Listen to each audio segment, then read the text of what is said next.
Welcome back to today's podcast of Yamcha Therapy. I am Hayden and I am so thrilled to have you here as we will deep dive into a topic that I believe is truly transformative for both the autism community and those who work in education or therapy. How can we merge applied behavior analysis, ABA, with neuroaffirmative practices to support autistic children in the most respectful and effective way? So now, let me start by saying that this isn't just an academic question for me.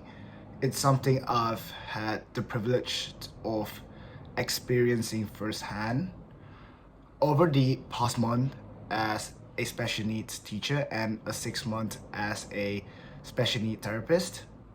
I've been working closely with autistic children, and let me tell you, every day is an eye-opening experience.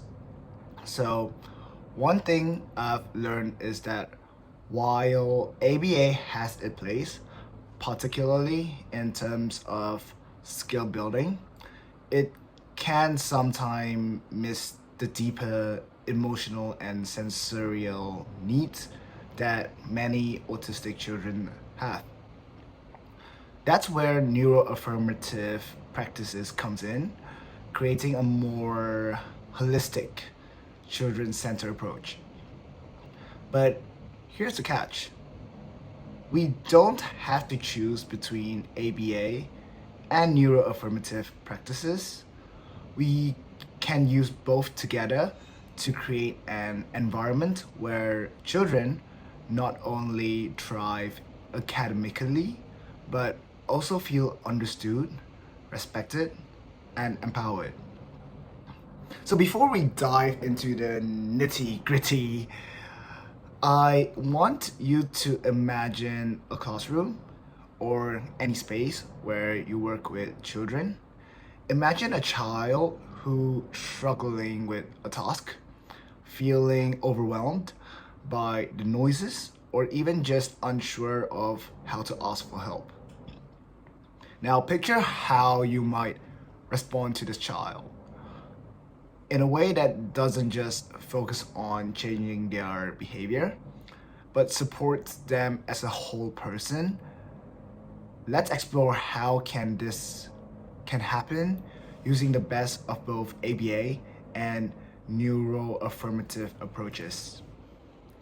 So, what is ABA? Let's start with ABA, or Applied Behavior Analysis. If you've worked with children with autism, you've likely encountered ABA as one of the most common therapy models. ABA is the science of learning and behavior. Essentially, it involves using techniques derived from behavior psychology to teach new skills and reduce problematic behaviors. At the core of ABA is the use of positive reinforcement, rewarding a child when they demonstrate a behavior that you want to see more often.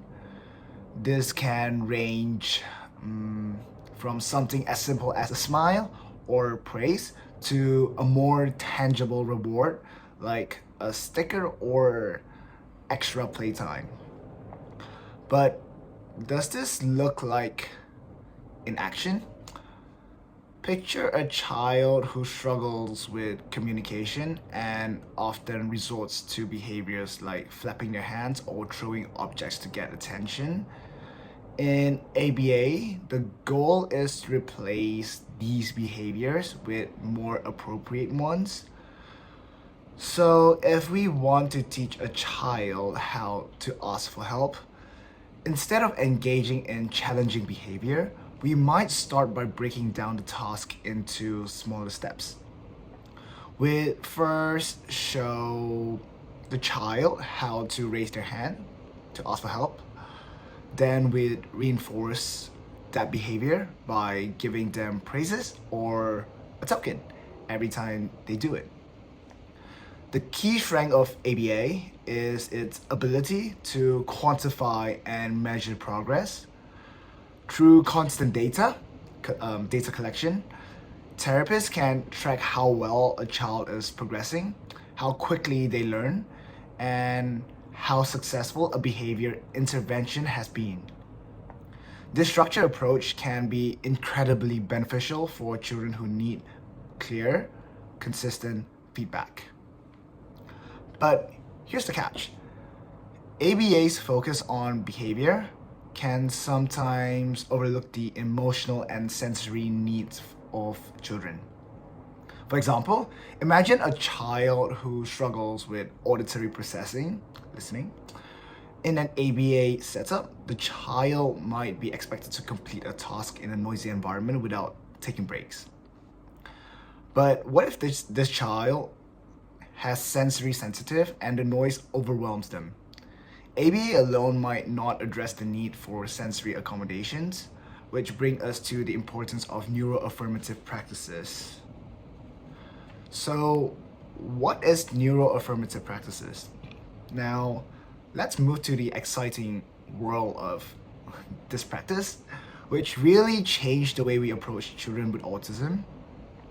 Neuroaffirmative practices are grounded in the idea that every child's brain works in unique and valid ways.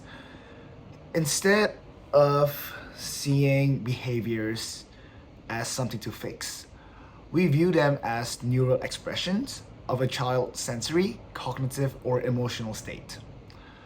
The goal is not compliance, but respect for the children's neurological differences. This could mean understanding and accommodating sensory needs, emotional regulation, or communication preferences. Picture this scenario. You're working with a child who has difficulty with eye contact and may avoid it, either because it feels uncomfortable or simply because it's not part of their communication style. Traditional behavior approaches might push the child to make eye contact because that's considered appropriate behavior. But neuroaffirmative practices challenge this by asking, why does the child avoid eye contact? Interesting, huh? Is it sensory overload? Is it a communication style? Well, here's where we get to the magic of neuroaffirmative.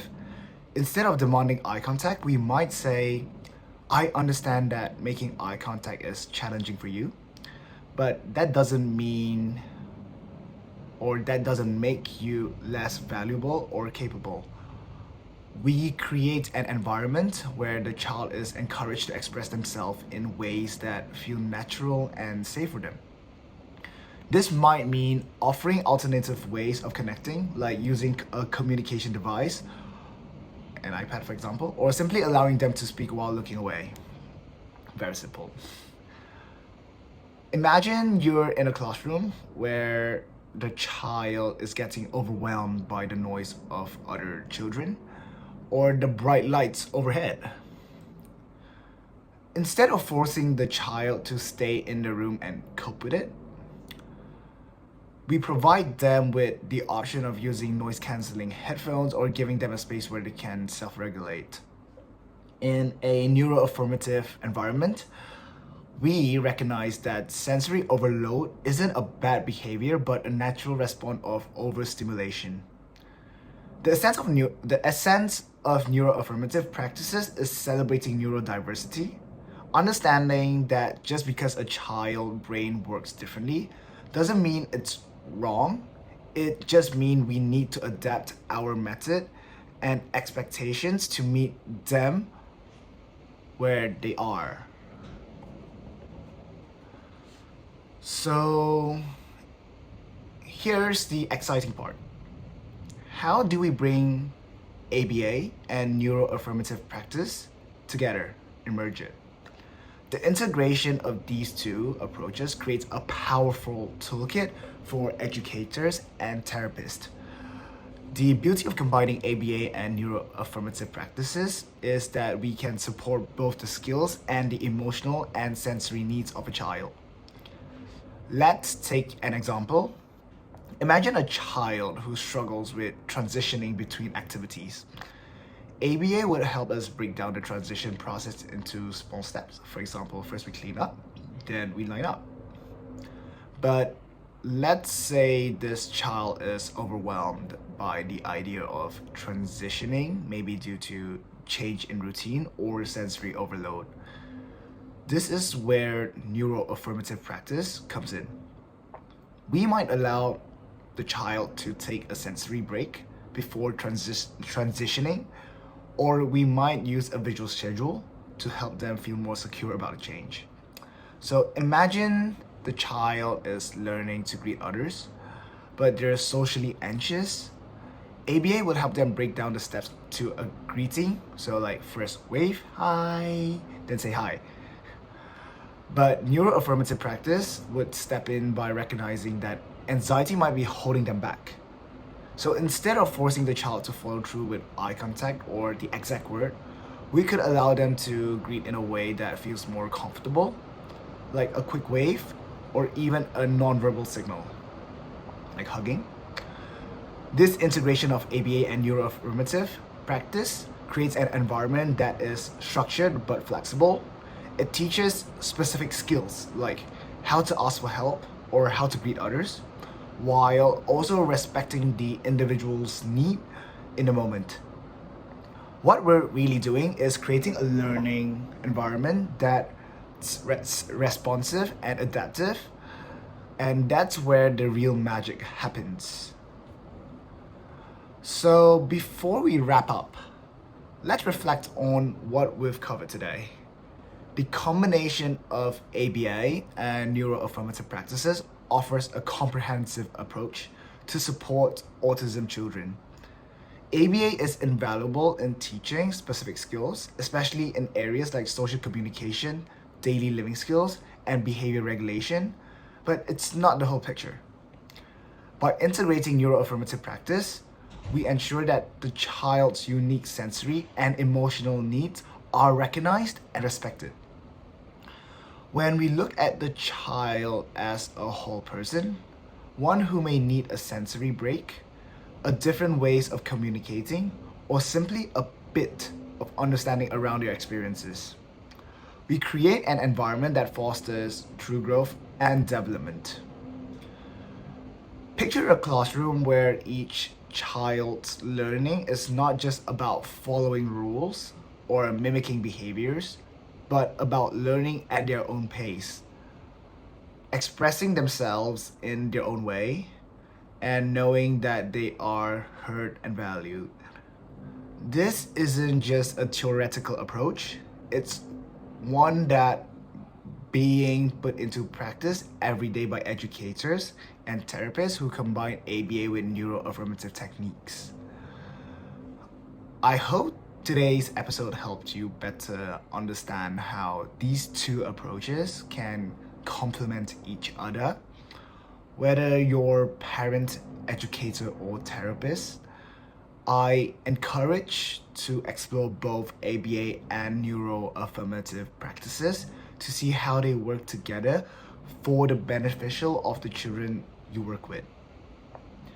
As we wrap up, think about how you might create a learning environment for autistic children that incorporates both structure and respect for their unique needs.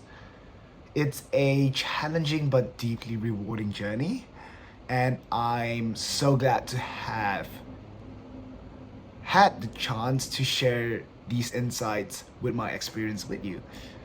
So that's a wrap up. Thank you for listening. I would see you next week.